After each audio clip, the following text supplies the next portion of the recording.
Já, komið sæl og blessuð og velkomin í Bridge-þátt samstöðarinnar sem við reynum að halda hér úti annan hvert fimmtudag. Það hefur nú reyndar verið misbrestur á því að við séum í loftinu á fimmtudögum, stundu þurfum við að vera á miðvikudagskvöldum eða er dæmis hátíðardagur á fimmtudegi. En meiningin er að fjalla hugaríþróttir og mest er það Bridge alltaf á 2 vegna fresti og það er komin ágætis reynsla á þetta. Við sjáum það að áhorfendahópurinn er nokkuð stór og mikið þakklæti á meðal sérstaklega þeirra sem að spila keppnisbridge að staðaldri. Og í þessum þætti er okkur ekkert mannlegt óviðkomandi. Við erum stundum alls ekki að fjalla grjótharða keppni eða bridge á lands- eða heimsmælikvarða, heldur þvert á móti þessi skemmtilegu mót sem að almenningur tekur þátt í á þess að leggja allt í sölurnar, æfingarlega eða framistöðulega. En í dag ætlum við að fjalla árangur landsliðanna okkar, annars vegar í opnum flokki og hins vegar í kvennaflokki. Það er nýlokið Norðurlanda móti í bridge sem framfór á Laugavatni.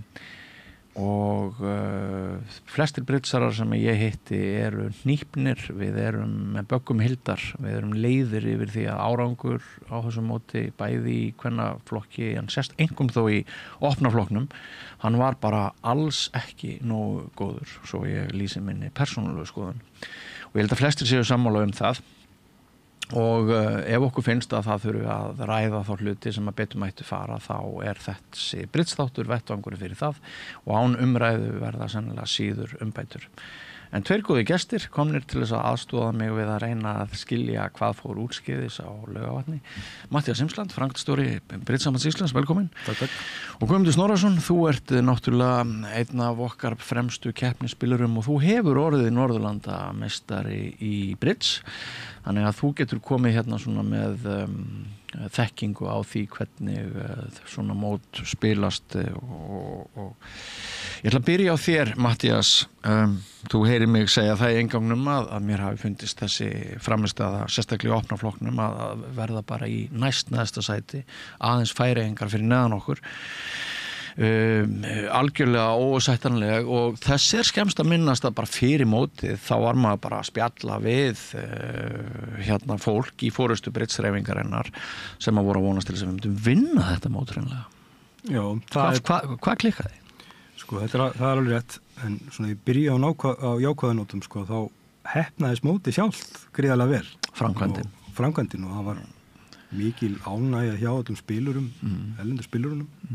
Og lögvetningarnir voru algjörlega frábærir allt þarna í kring svoleiðis að ég þakka menntaskólanum að Laugavatni og starfsmönnum þeirra sko, bara fyrir frábæra framistöðu og þetta var mjög skemmtilegt sko hvernig tiltókst með mótið, en það er hins vegar alveg rétt að í opnaflokknum að þá var maður að búast við því að Ísland yrði í topp 2. Já, og eftir 3 árum fyrir voru við efst. Já, sko það er í raun og veru þannig að það sem fer eiginlega dálítið með þetta mót er frammistaða seinnipartinn á laugardeginum í raun og veru leik 5 og 6 er það ekki? Er það Finnlands afhróðið? Já, sko við byrjum á því að bíða afhróða móti Dönum sem við höfum náð ágætis árangri í seinni umferðinni. Já, við byggðum afhróðfröðu seinni umferðinni og áttum ágætis leik á mótið með fyrstu umferðinni og þeir voru svona með sigur stránglegasta liðið fyrir mótið. Já, við vorum náttúrulega bara mjög óheppnir að vinna þá ekki í fyrri umferðinni vegna þess að ef ekki hefði komið einhver sagnmiskilningur og einhver glórulaus lemma hjá Bessa og Magga í síðasta spili, þá hefðu við verið að vinna með 8 eða 10 empum, minni mig. Já, það sem gerist í síðasta spilinu er það sérst að þeir eru með eitthvað inn í kerfinu, þeir eru með tvírætt sögn sko varðandi þýðingu og þeir kom eitthvað ef ég fyrir rétt með og þá koma Danirnir inn á og þá kemur þessi miskilningur upp að Bess er að spila system on og Maggi ekki system on út af þessar innákomu svo þess vegna keyra er hérna í glórulusa slemmu og síðasta spilileiksins mikil óhefni algjörlega en sko eins og við segjum sko við upplifum eins og þessu móti sko miklu óefni en það þannig sko, sama liði getur náttúrulega ekki alltaf endalaust verið óefið, það lítur einhvern veginn að jafnast út sko, svoleiðis að það náttúrulega eitthvað annað sem spilar inn í það líka. Við erum svolítið búin að veifa óhefnisspilinu oftar en við viljum gera, finnst mér síðustu ár. Já. En sko ég ætla að fara í úrslitin í hverjum leik hérna á eftir og svona þá kannski fáum við aðeins stemningu hvers leiks og en sem sagt áður en lengra haldið hvað klikkaði á þínum mati? Sko nú kannski ég ekki rétti aðilinn til að greina þetta vegna þess að það bara svo margir miklu betri í bridgeseldun en ég og þú veist ég get bara mynda mér mína skoðun en ég ger mér hins vegar grein fyrir því að það mjög margir sem hafa meiri þekkingu og meiri reynslu heldur en ég í því. Hins vegar það sem ég upplifði voru kannski aðalega 2 þættir. Í fyrsta lagi þá fannst mér ég hafði áhyggjur að því svona bara andlega að þá náðu við einhvern veginn ekki að mæta mótlæti nægilega vel og mér fannst andlegi þátturinn stór og það eftir það sem ég nefni sko tap þarna á móti Dönum í seinni umferðinni og svo kemur bara sko afhróð bara á móti Finnum sem við unnum frekar auðveldlega í fyrri umferðinni og sem bara erfitt að skýra og þú veist þarna held ég að andlegi þátturinn kom inn. Svo líka annað sem að velti fyrir sér og nú ítrykka ég líka það sko að Gummi náttúrulega miklu betra að svara þessu heldur en ég nokkuð tíman að það sem að gerast í þessum alþjóðlega bridge það að menn að verða miklu aggressívari við opnanir. Menn að opna færri punkta, grandið fara að vera veikara og veikara og menn taka til sín sagnpláss og meðan við erum með spilarar sem eru mjög góðir að spila úr, mjög góður tölfræðispilarar, mjög góður í vörn og svo framvegis en við erum kannski ekki góðir að eiga við sko þegar við komum í hana alþjóðlega keppnisbridge það sem í raun og veru verið að hamast svona mikið í sögnum og ég talaði til dæmis við þjálfarana hjá hinum Norðurlöndunum og var að biðja að lýsa íslenskum bridge og þá kom þetta dálítið upp sko að undanfarin ár hefði þróunin verið svo að menn væru mun aggressívari þarna í opnunum og innkomum og þarna ekkert endilega að tala sko í hvað samningi menn enda heldur bara menn að reyna að taka til sín sagnpláss til þess að reyna að trufla andstæðingana og hafa áhrif og þeir endi ekki í réttum samningi og þannig þá skekkjur í tölfræðina. Og ég velti þessu upp, þessi 2 þættir held ég hafi skipt miklu máli og svo held ég líka, kannski 3. þáttinn, að það þannig að við erum kannski ekki með nógu mikla samkeppni í þarna þessum toppbridge.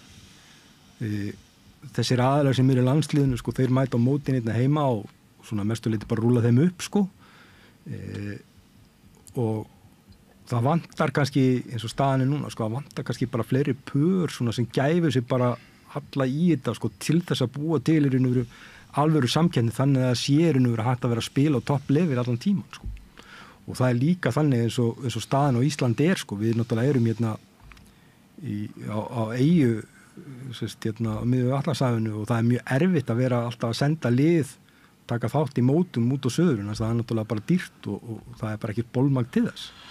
Nei, það svolítið áhugavert sko ef við sitjum svona eftir eins og þú segir í því að vera aggressív og kerfis framþróun vegna þess að þegar við erum heimsmeistarar 1991 þá eru okkar landsliðsmenn og heimsmeistarar frá þeim tíma, þeir eru flestir sammála að eitt af því sem að skóp þann árangur var að við vorum á undan hinum þjóðunum að taka upp fjöldjöfla með aggressívar hindranasagnir sem að hinpörin áttu í vandræðum með að leysa þannig að bara þetta er hérna mjög áhugavert ef við sitjum núna á botninum eftir að hafa leitt sko leitt í rauninni nýjungar í bridgeheiminum fyrir einhverjum áratugum.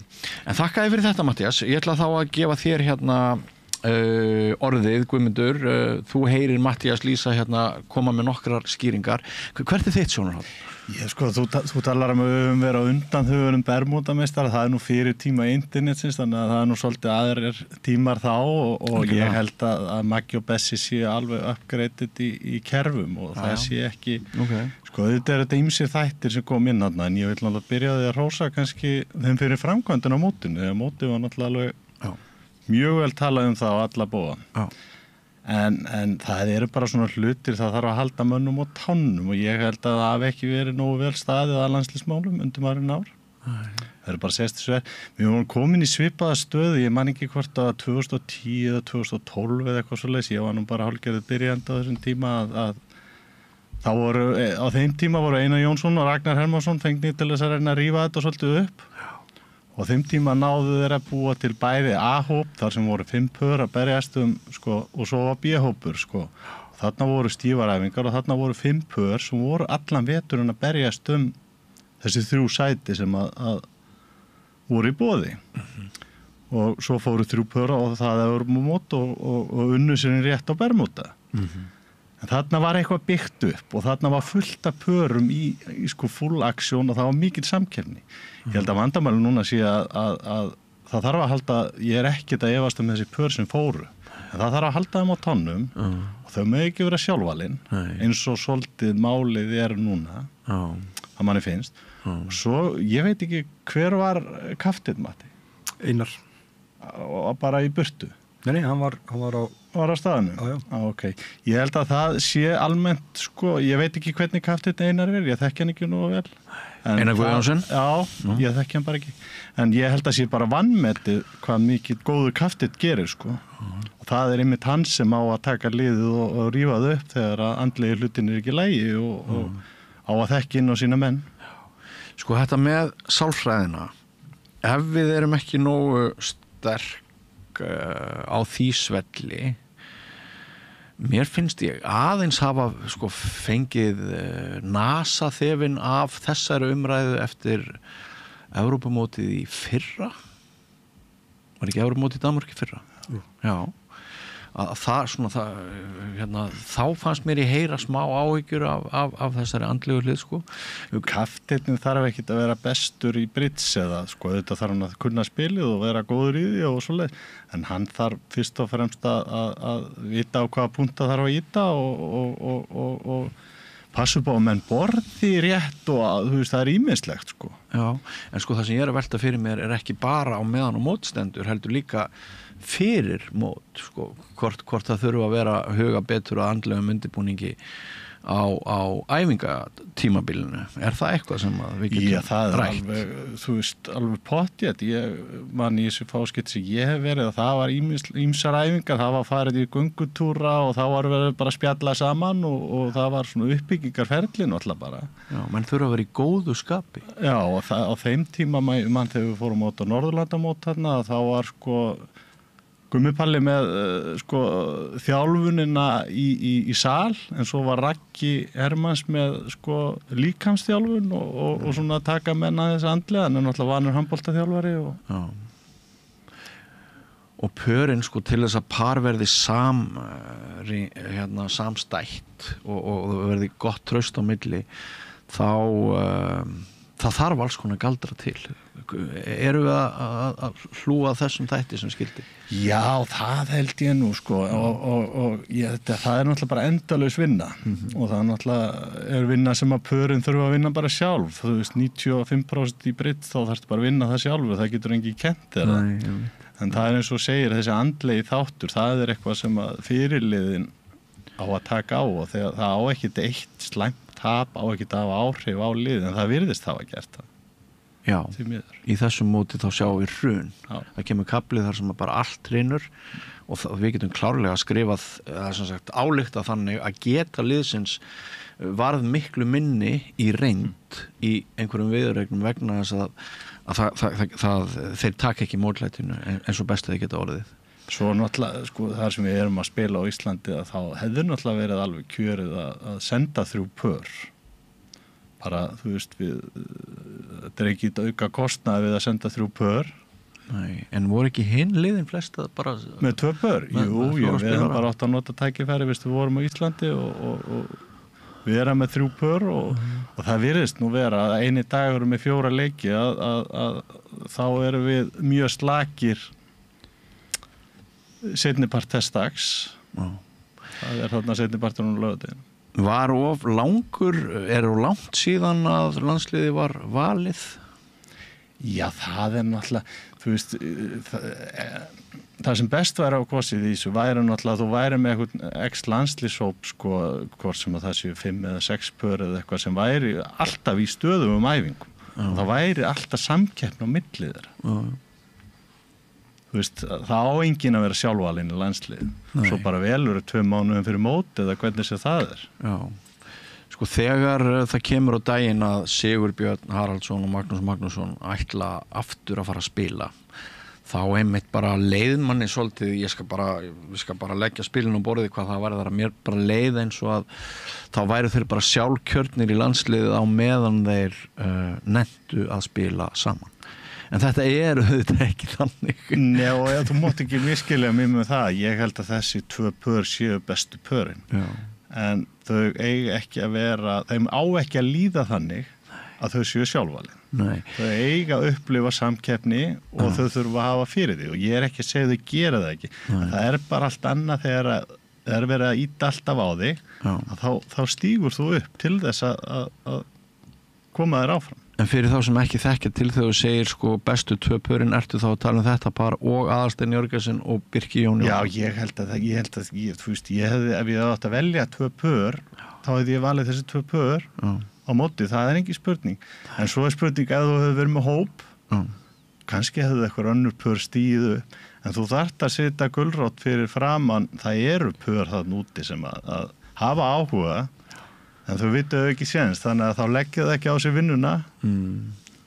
Já. En það sem ég reyna að segja sko er það að maður má náttúrulega aldrei líta þannig á að einhverjir séu svo góðir að það sé bara förstærð á meðan þeir vilji gera Íslandi þann greiða að spila, þá verði þeir bara automatíst í landsliðinu. En mér hefur liðið þannig gagnvart Sigurbirni og Magnúsi að bara, takk strákar fyrir að nenna aftur að fara að spila saman, nú kemur þetta allt saman, en það eru þetta ekkert sjálfgeð vegna þess að það þarf svo margt fleira heldur en frábæra bridge-kunnáttu til þess að mynda par í bridge heimi hinna bestu. Það þarf allan fjandann. Svo þarf það að mynda sveit og lið og það þarf alltaf karakter líka og það er svona að tala ég nú svona fyrirliðan á þann að hann þarf ekki endilega að vera snillíkur í bridge, hann þarf auðvitað að skilja þetta allt en hann þarf að vera leiðandi og hann þarf að rífa menn upp þegar að harnar á dalnum sko og geta náð mönnum í gang aftur. Og einhver finnst sannlega verra heldur en Sigurbirni og Magnúsi að þeir enda í mínus í Butler. Matti, við vorum að ræða það einhver tíman í hreyfingunni að sko þeir gætu orðið þetta Akkillesar par með 0,5 bara fast í Butler plus og við sáum það fyrir okkur fyrir 1 ári eða svo að þannig þetta. Er þetta ekki? Ég sko alveg klálega sko, það er og það er bara eitthvað sem við höfum trú á ennþá. Já. Og það er þannig sko ástæðan fyrir að þeir byrjuðu að spila. Er kannski svona, það er þannig að þegar Jón Baldurs þegar hann gefur kost á sér í það að verða fyrirliði og þá fer hann að spila við Bessa en náttúrulega var ekki heilsu hraustur og þá var Maggi tilbúin að vera svona til vara. Svo fellur Jón frá. Svo að þeir þetta er svona dálítið legacy-mál hjá Bessa og Magga sko, að klára þetta og markmið var þá að toppa á Evrópumótinu á næsta ári. Maður hefur einhvern veginn ennþá trú á því þrátt fyrir þetta sko, að það muni gerast sko. Og bara þeir hafi metnað þeir og bara allir til þess að reyna að laga það sem úrskeiðis fór og bæði umgjörð og spilamennsku. Ég held þetta myndi ganga betur. Ég var viðstaddur myndatöku af þeim rétt áður mótið hóst. Ég sá ekki betur en að menn væru bara í betra líkamlegu formi heldur en nokkru sinni og bara horfðu hnarrestir framan í myndavélina og menn voru bara komnir til þess að vinna þetta helvítis Norrlandamót afsakið orðfræðu. Þannig að þetta er rosa skrítin tilfinning að sjá hvað gerðist. Ég alveg sammála Matta. Ég efast ekki að þeir eru, ef ég ætti að velja eitt par, langbesta parið okkar. Og þeir komast aftur, þeir eru ekki komnir á þann stað sem þeir voru hérna fyrir 5-6 árum. Nei. En þeir komast þangað en það þarf náttúrulega að íta rétt á það og eins og ég segi, andlega hliðin í þessu, þú veist, það þarf eitthvað í liðið sem að næra að taka utan það almennilega og fyrirliði á að gera mikið meira en bara stilla upp og segja já og amen. Hann verður að stýra liðinu. Já. En ef við ræðum Aðalstein og Birki, þeir hafa svo sem ekkert spilað mjög lengi. Eru þeir þekkjast þeir nógu vel sem par? Já, ég held það nú, eins og ég segi, það er bara 2 frábæri spilar, en auðvitað vantar þá spil í bakpokan líka. Þess vegna eins og ég segi, hefði verið kjörið að senda 3 pör át á móti. Málega það, þótt að þeir séu báðir með rosa mikla reynslu og frábæri spilarar. Og séu örugglega ekki að klikka, en því fleiri spil sem að pari komið með í bakpokan, því auðveldara verður mótið. Hvaða par hefði þú sendt sem 3. par? Ég hef ekkit endilega skoðun á því, það hefði verið sagt að senda Stefán Ómar eða það er nú svona það sem kemur fyrst upp í hugan á mér. Þeir hafa hjálpað heilmikið til við æfingar og verið náttúrulega í landsliðinu stundum Þeir meina að þeir hefði ekki þurft að spila mikið, kannski, þú veist, bara rétt til þess að anda og svona, þú veist, bara upp á tilfinningu hvernig það hefði gengið, Já, þú myndist á Jón Baldursson og heitinn okkar fremsta spilara í sögunar ás, stórkostlegan spilara og yndislegan mann sem að maður þakkar fyrir að hafa kynnst.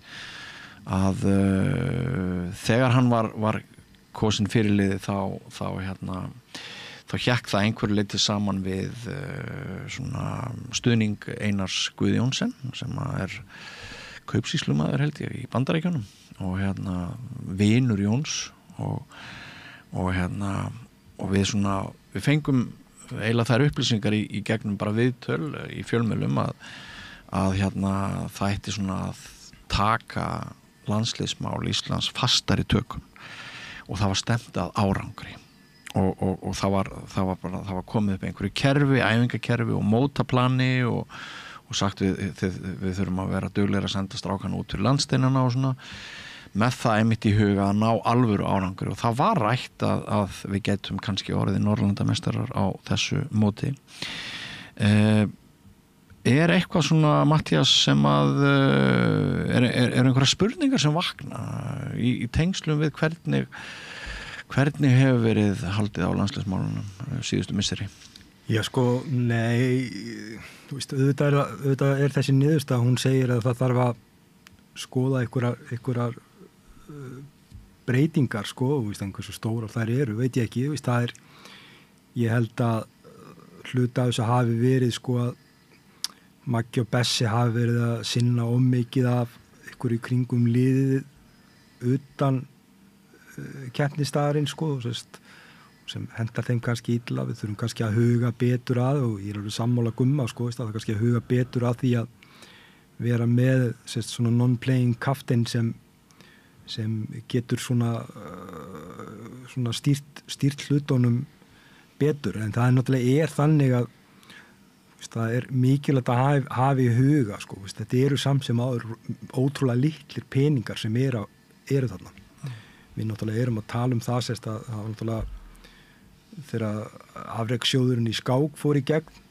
þá fylgdi með meirihluta álit allsherjarnefndar þar sem ráðuneytinu var falið að fara í sambærilega vinnu fyrir Brits en svo vinnaði því miður ekki farið á stað ennþá og við höfum mjög lítið í raun og veru í þetta afreksstarf auðvitað munar náttúrulega gríðarlega miklu það sem Einar er að koma með sem er náttúrulega kannski styrkur upp á rúma 3 milljónir á ári en þú sér það að bara 1 Evrópumót það kostar kannski 6 milljónir og það er annað hvert ár og ef menn koma síðan áfram á heimsmeistaramót þá er það alveg örugglega meira en 6 milljónir svoleiðis að Ef ekki auglýsa eftir fyrirtækjastuðningi íslensk fyrirtæki styðji við Britshreyfinguna Já, það er bara þannig ekki spurning, það myndi muna gríðarlega miklu og það þannig við erum að ná að gera mjög mikið með lítið af pening eins og í þessum afreksmálum og þegar maður er svona að tala við kannski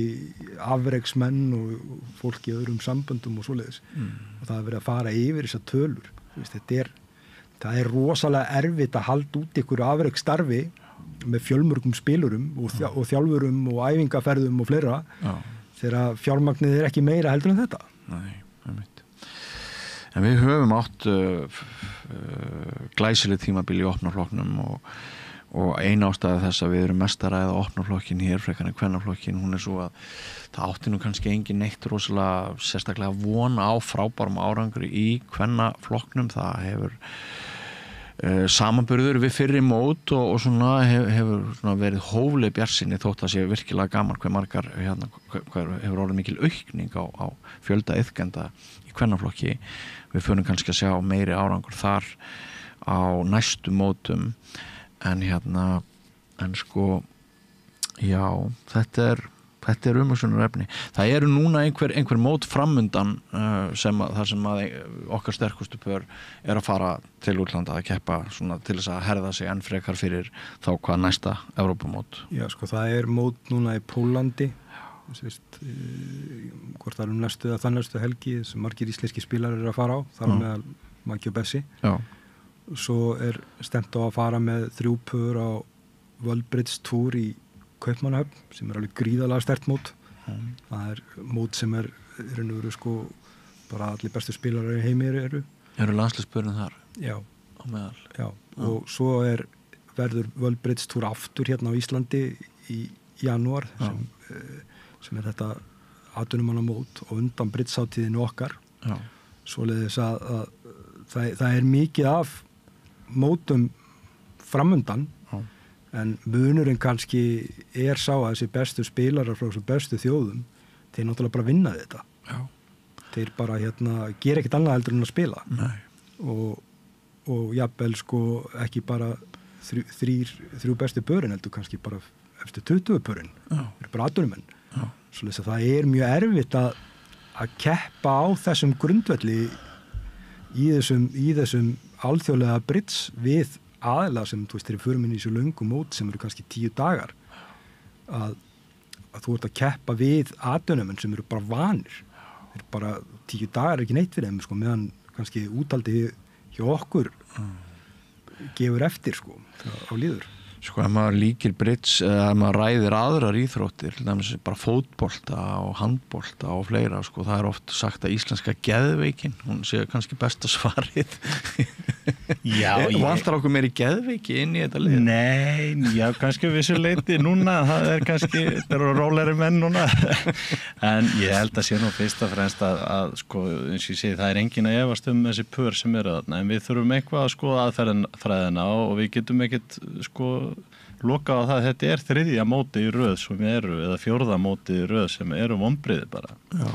Ég nefndi það áðan þegar þeir tóku þetta í gegn Ragnar Hermanns og Einar Jóns 2010 og bjuggu til þess að 2 hópa. Ég man kannski ekki að fara nákvæmlega rétt með ártölin sko og það náttúrulega náðist frábær árangur í framhald af því. En svo var líka, ég man ekki hvað 2014 eða 15, þá var spilað sæti. Það var gagnrýnt alveg rosalega en þá voru sko 3 daga mót og samanlagður árangur á honum fyrsta skipti sem ég fekk að spila landslið en árangurinn var þó úr því að það var spilað 2 pör að við fórum og urðum Norðurlandameistarar. Eins galið og það var sko en þú veist það má ekkert loka á neitt menn verða bara að horfa á þetta gagnrýnum augum ekki halda áfram. Þegar þú varst í liðinu sem að vann Norðurlandameistaratitilinn var það stemningin? Öðru fremur sem að kannski? Já, ég held að sko Gummi Palli átti nú reyndar að vera non-playing kapteinn en hann veiktist rétt fyrir mót og Ragnar Hermanns makkeri minn á þessu móti tók að sér að vera fyrirlið og náttúrulega var búin að vera mjög vanur því hafði gert það ofta áður en við ætluðum að vera með non-playing kapteinn þannig að þá vorum við konum með playing kapteinn í staðinn en hann náttúrulega þekkir þetta allt, búin að þjálfa í handbolta í 20 ára og við vorum þriðja par í því móti, það alveg hægt að segja það, við spiluðum minna en hinn 2 pörin, en við vissum alveg hvert okkar hlutverk var. Hver voru hinn 2 pörin? Það voru Bjarni og Alli og Jón og Láki. Já. En ég meina við vorum, öll 3 pörum voru á sama stað í Böttlir, mér minnir að það verið 0,67 í pluss en það var, eins og ég segi, liðið var mjög samhent og gott, það búið að vinna vel í því sko fyrir mót. Þannig að þetta skiptir miklu máli að hafa liðið, að gangi allir í takt. Mér finnst svolítið svakalegt sko, ekkert einasta Íslands par í pluss í Böttler í þessum móti, hvorki kvennapar né í opnaflokknum. Það er skellur strákar. Norðurlandamót ekki heimsmeistaramót, þetta ekki bermúdaskálin. Liðin voru misgóð, Finnar og Færeyingar eru þjóðir sem við eigum alla daga að vinna og hérna við vorum að vinna þetta danska liði fyrir umferðinni og Norðmenn og Svíar við eigum að reynda sko þá eins og bæði, það eitthvað feðgapar þarna, hvort var það í? Þetta var allt mjög vel mönnulíð en hvorki Norðmanna. Og hvað hann ungur þarna yngri spilarinn? Ég nú ekki með hann rétt undir 20, svona 17-18 ára sko. Þeir voru hrikalegir að fylgjast með þeim á BBO sko. Já sko, það þannig að mótið varðið raun og veru miklu sterkara heldur en við byggumst við fyrirfram. Já. Vegna þess að það oft þannig að þessar norrænu þjóður, sérstaklega Norðmenn og Svíar og Danir sko nota Norðurlandamóti svona meira sem sko, hvað ég að segja, svona upptakt sko. En þegar liðin byrjuðu þegar þjóðurnar byrjuðu að senda lið sko, þá kom okkur á óvart sko, hvað liðin væru sterk. Hins vegar náttúrulega sko, eiga öll þessi lið, sérstaklega kannski Danir og Svíar eiga náttúrulega sterkari spilara sko. Þeir getur senda ennþá sterkari lið sko, svoleiðis að en ef maður skoða Böttlerinn svo í svari því, þá auðvitað þetta vonbrigði, en það þannig að til dæmis eins og Birkir og Alli, það þessi 2 leikir, þeir fá 47 mínus á móti Dönum í seinni umferð og svo 30 mínus á móti Finnum í seinni umferð og svo það með Magga og Bessa að þeir fá 45 í mínus á móti Finnum í seinni umferðinni. Eitthvað sem maður held að geti ekki gerst. Nei, eins og ég segi sko að þegar maður fer yfir spilinu, mörgulitið náttúrulega óefni, en maður getur kannski ekki alltaf spilað út óefnis spilinu, en það í raun og veru sko þessi Finnlandsleikur sko, hann fer í raun og veru mjög mikið með Böttlerinn hjá báðum pörum og síðan kannski Danaleikurinn líka hjá hérna Alla og Birki. Já. Ertu sammála því að sko niðurstaðan í kvennaflokknum hafi bara verið svona nálægt væntingum eða voru við heldur undir væntingu þar líka? Já, sko við erum undir væntingum þar sko. Ég var að vonast til þess að sko við myndum vera að gera allu að þriðasætinu. Já.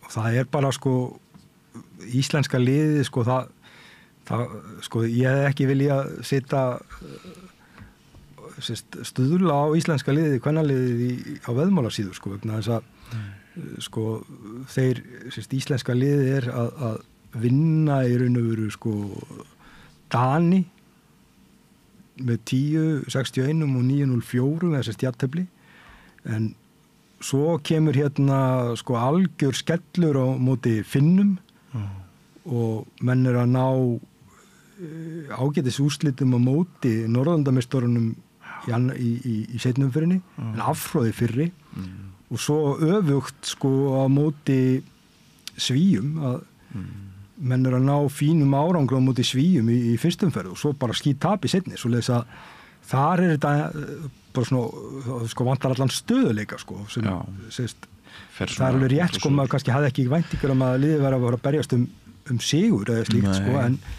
það samt mjög erfitt að greina þetta og í kvennaliðinu hefur oft verið þannig að þetta eru 16 spila leikir, það hefur oft verið þannig að íslenska kvennaliðið hefur verið að gefa eftir sko þegar það hefur verið að líða á leiki. Nú var það öfugt. Já. Nú var kvennaliðið að taka imp á síðustu spilunum svo leiðis að það var nú ýmislegt jákvætt við kvennaliðið og góð úrslit þannig inn á milli en síðan bara alveg hræðileg úrslit inn á milli. Einmitt, sko, og eins og ég segi eina ástæði þess að við erum að stilla umræðinu svona upp að ég að gera það að mest púðrið fyrir opnaflokkin en náttúrulega svo að við höfum ítrekkað orðið Norðurlandameistarar við eigum að vera á pari töldu við bestu Norðurlandaþjóðirnar í þessum móti en það hefur einhvern dottið í huga það sama ætti við kvennaflokkin þannig að við horfum á það jákvæða þar bara.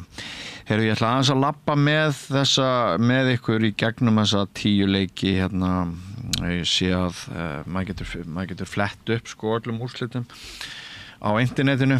Leik 1 í opnaflokknum, þar sem sagt, hann fer 28, þá Ísland að keppa við Danmörku og hann fer í impum 28-32, við fáum 8,8 stig á móti 11,2 og þarna bara var hrikalega sorglegt eins og við höfum aðeins komið inn á að sjá okkur yfir allan leikinn gegn mögulega því liði sem við töldum sterkast fyrirfram og það eftir 15 spil þá erum við með 8 eða 10 impa fórustu, ég man ekki hvað það var og maður bara farin að dansa sko og bara hringja í Bjarna Fel ef hann væri ennþá á RÚV og segja, heyrðu Bjarni minn, nú verður það að búa undir það að við þurfum að vera með úrslit, lesa þau upp í útvarpinu eftir hver einustu viðureign, því Ísland að fara að gera góða hluti á þessum móti. En þá kemur þessi sagnmiskilningur upp, við erum eina parið sem ekki spilar 4 spaða, hundleiðilega 4 spaða og það 3 niður. Ég held að við höfum líka verið eina parið sem fekk bara 9 slagi. Það fannst mér benda til þess að einhver gremja hefði átt sér stað í playinu líka. Nei, ég held að það nú ekki kannski endilega verið það, en ég nú ekki skoða spili og nú þau kenna það, en það getur nú vel verið sko að þú finnur einhverja mjög skrýtna leið sem hægt að fá 12 slagi og þá reynir að fara það og ferðu auka dán þannig að... Þetta sagt á nábyrðar, ég veit ekkert hvernig playið var. Og ég finnst það mjög ólíklegt að... En þarna fekk ég frekar vonda tilfinningu í síðasta spili í svona einum af þessum úrslitaleikjum í fyrstu umferð á heimavelli þá kemur þarna fyrir saxli sem að kannski bara allan heim hefði ekki átt sér stað með þessi spil það var óheppilegt en það skrifum við bara á óheppni. Umferð 2 þar eru við að spila á móti Finnum og við vinnum hann bara miklu öryggi, hann fer í impum 12.36 við fáum 15,74 stig og maður hélt að við værum bara komin á beinubrautina.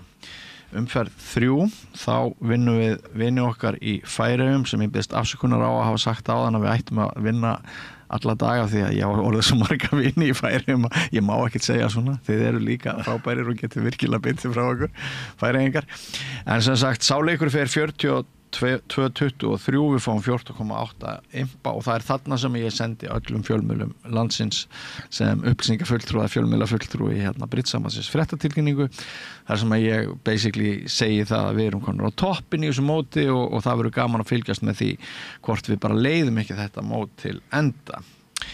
Ok svo ég ætla kannski ekki að lesa einstök úrslit í næstu leikjum en eins og þú segir Matti það verður svo þarna hrun í seinni umferðinni og sérstaklega þessi Finnaleikur sem einhvern veginn bara alveg rosalegur sko. Já, það bæði leikurinn á móti Dönum í seinni umferðinni sem var svakalega slæmur og svo náttúrulega Finnaleikurinn sem tapast mjög stórt það náttúrulega þú veist spili en einu sinni svo óefnis spili að þar eru óefnir en þú sér það við erum að taka þarna á móti Finnum við erum að taka mjög góða leika á móti Finnum í fyrrumferð og svo bara fáum við 0 á móti þeim í seinumferð svakalega sko og finnska liðið sko við skoruðum 1 impa gegn 66 já, alveg fæðilegt það ekki rétt hjá mér að það var spilað 3 daga 2 leiki og 1 dag 4 leiki Jú. og þetta eru leikir 3 og 4 á laugardeginum sem að báðir eru ég segi nokkuð þú veist, bara velti þessu upp, ég meina, er það ekki formið sem er það allavega þetta segir það? Það áhugaverður punktur. Já, ég meina það algjörlega, en þú veist, það náttúrulega þannig að eins og við vorum að segja áðan, sko, ég meina Danir, Normenn, Svíar sem leiddu og unnu mótið, þeir voru bara með 2 pör, en þetta alveg rétt, sko, þessir svona hræðilegu leikir koma þarna seinni leikirnir á laugardeginum, það sem lengsti dagurinn, sko. Já. Og sérst bæði þá Danaleikurinn og Finnaleikurinn og Finnar, sko það þannig aðeins að ég ætla nú að segja neitt slæmt það vegna þess að við í ákaflega góðu samstarfi við Finnana og mikið af góðu fólki þar og við vinnum þjátt saman að þá það þannig, sko, til dæmis finnska sambandið það borgar ekkert fyrir spilara, ekki neitt.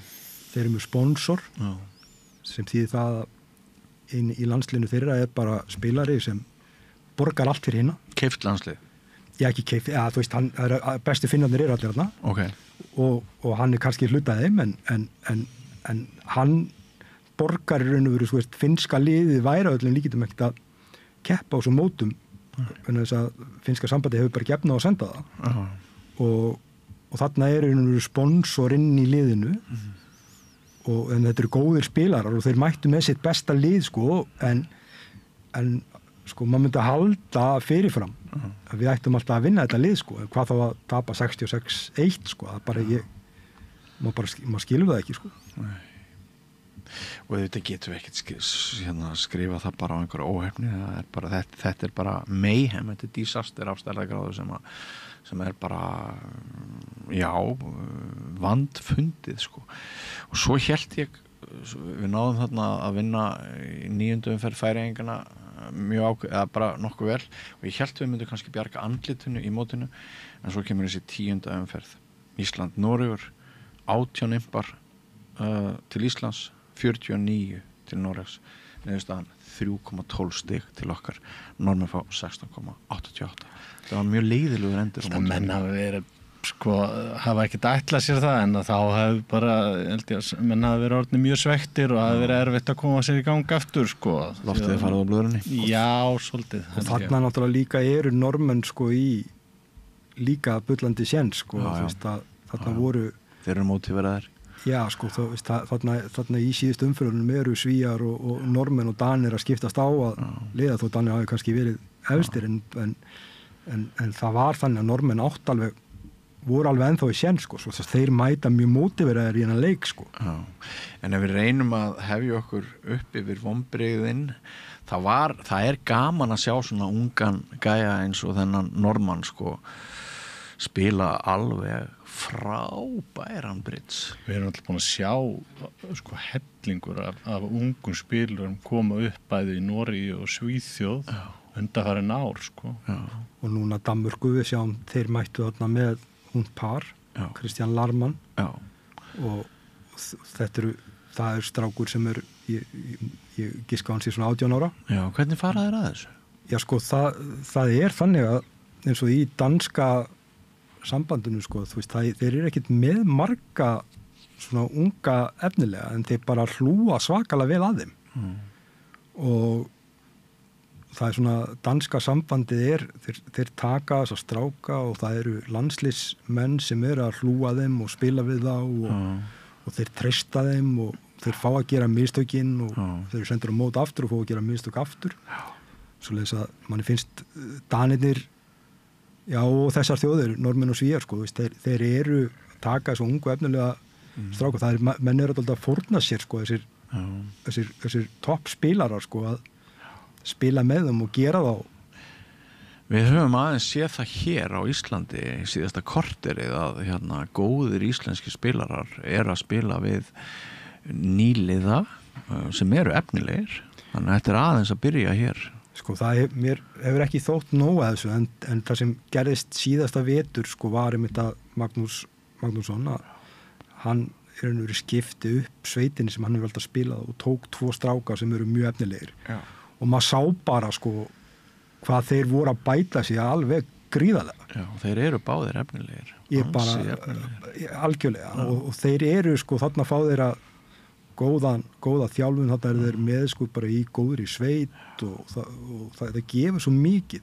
Það er svo erfitt fyrir nýliða einhvern veginn að mæta, vera alltaf neðstur, vera basla og búa til sveit, en hvernig þetta var gert þarna og hvernig Maggi stóð á þessu og Gunnar Björn og það var frábært og maður sá bara þetta virkar. Já. Þannig að þetta eitthvað sem við þurfum að halda árum að gera. Algjörlega. Endilega og vonandi bara byggjað upp og Maggi engi betri það en Maggi held ég. Nei.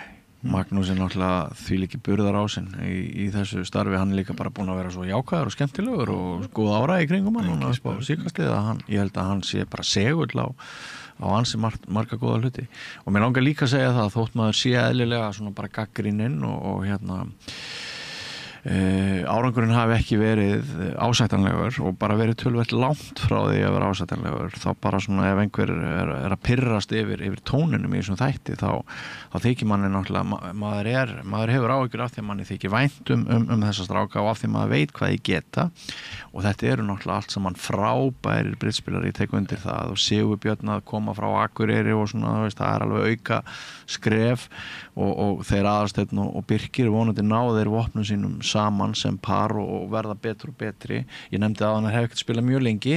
Mér finnst svona að þeir eigi enn eftir að sýna okkur kannski aðeins fram á að þeir séu akkurat rétta kombóið. Kannski gerist það á næsta móti, en þetta er náttúrulega ótrúlegur eins og Aðalsteinn Jörgensen að hann skuli enn vera að leggja þetta á sig að spila fyrir hönd íslenska landsliðsins er náttúrulega bara guðsþakkarvert og Birkir Jón en náttúrulega alveg magnaður spilari líka, bara svona svo það sé á hrein og maður getur bæði bara, þú veist, manni getur bæði þótt vænt þessa gæja vilja þeim allt þið besta en við þurfum líka náttúrulega bara að ræða það með opnum munni hvað fyrir úrskeiðis. Það er bara gagnrýni til gags og við viljum bara við gerum betur næst og þetta er engin gagnrýni á þá frekar en eitthvað annað. Við erum bara að skoða heildar samhengið í þessu öllu og við þurfum að reyna að læra af þessu, gera betur. Já. Er ekki bara mergur í málsins, Matthías? Jú, það held ég. Það er bara áfram gagg. Áfram gagg, nákvæmlega.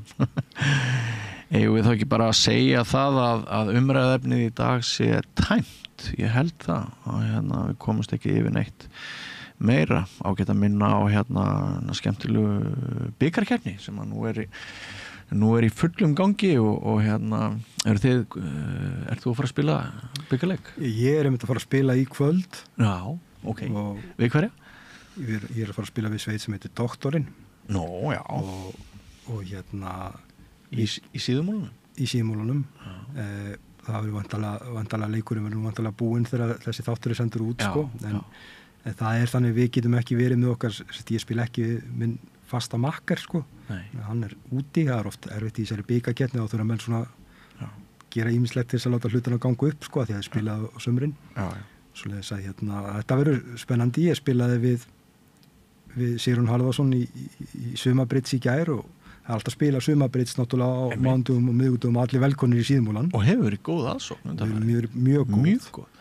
Svoleiðis að það verður spennandi að sjá hvernig okkur gengur. Við held að við séum báðir þannig að við Hvernig gekk ykkur í Sumarbritsinu? Byrjum frekar illa, enduðum í 3. sæti. Já, segir. En við erum báðir þannig spilarar við segjum frekar og mikið heldur en nú lítið á spilin okkar og það kannski hendlar ekki alltaf vel. Svoleiðis að mann þurfa kannski svona þegar leið á kvöldið þá við svona báðir fjaraðar svona aðeins að tóna okkur niður og þá virkaði ágætlega, vonandi verður til að í kvöld. Vonandi, gangi vel. Takk fyrir það. Guðmundur Snorrason, manngerðin sem undirmeldar hún er dularfull. Já, það er ég reyndar gamli makkeri mér, Ragnar Hermansson hann svona breytti algjörlegum stíl og fór undirmelda, það var ágætt, þá gæti ég farið yfirmelda og ég er frekar yfirmeldar heldur en hitt en svo eins og með Svenna, það þýtti nú ekkert að vera yfirmeldar á móti honum, því að hann yfirmeldar svo mikið þá þurfti ég að fara í hitt hlutverki, þannig að maður fyrir allra kvikita líki. En ert þú í bikarnum? Já. Og ertu búin að spila fyrst? Nei, ég held að sé búið ákveða að verða á miðvikudagi næstu viku. Hver eru andstæðingar? Það er Bridgespilar Breiðholts. Já, hörkuleikur. Veit ekki alveg, það er allavega Ingi og Rúnar og Björgvin og Valli sem var hérna daginn. Ég veit ekki hvort að Rúnar og Gauji eru með þeim. Þeir voru alltaf með þeim í þessu móti. Já, allavega Rúnar. Hann hefur spilað með þeim í þessu móti. Gauji hefur ekki alltaf verið með þeim. Æ, ok. Ég veit ekki hvernig það er núna. Nei, ég veit ekki hverju mætum. Þú veist að vísa til Valgarðs, hann var hér í spjalli aðra hluti. Já, þetta rauðaborð kom sterkur frá þeirri umræðu. Já, hann er mikill karakter. Mikill karakter, ótrúlega margir snillingar í íslensku bridge-hreyfingunni. Það verður bara að segja þess að svo er. Það eru nú margir skrýtnir. Flestallir. Það er eitthvað önnur svið skarri þá kannski. Nei, er ekki það sem er skemmtilegt við hennar nú. Menn eru bara allavega. Menn eru allavega. Það er bara svo leiðis. Þeir mega líka vera venjulegir.